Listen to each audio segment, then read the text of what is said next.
Wonderful.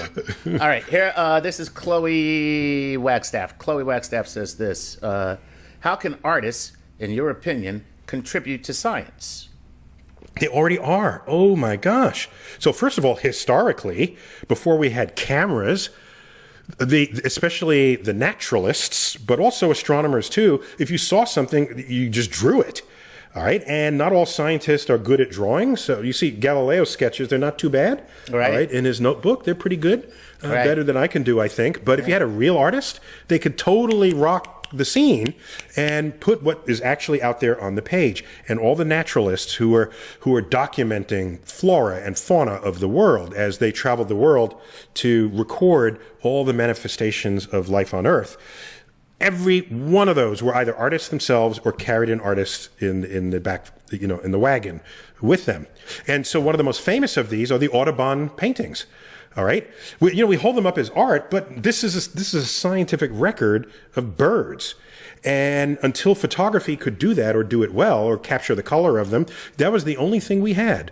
So we owe a tremendous debt of gratitude to artists, the scientific illustrators of the day. But then when photography came, it sort of relaxed that requirement, but there were still some things you had to draw because photography wasn't all that sensitive to light. So if it was really, really dim, you still had to draw it. Early astronomical images were still drawn, even though photography was available. Well, let's fast forward to today. So no, we don't, sorry, I don't need you to draw my Hubble photo because we got really good imagery of it. Sorry. However, you know what I need you for? You know what I want you for? Design, graphic design. They're artists, okay? I like some things better than others, even if they have the same functionality, because some objects are just beautiful to behold or to touch or to carry with you.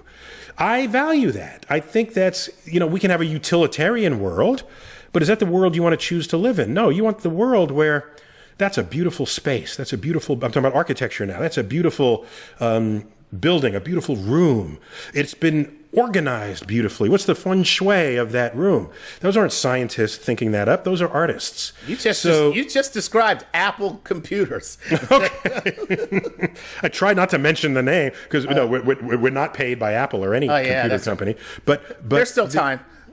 There's still time. Yeah. So in that way, artists, I think, make a beautiful world in which scientists function.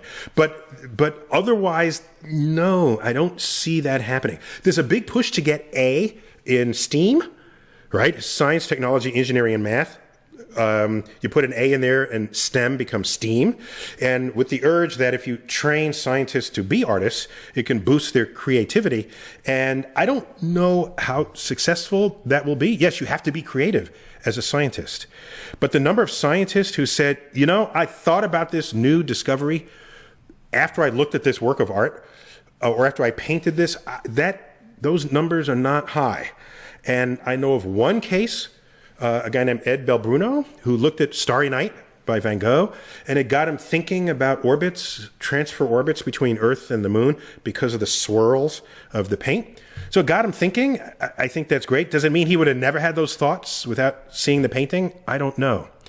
I do know, however, that science and engineering greatly affect art. Right? When neon was invented or discovered, you could have neon glowing tubes.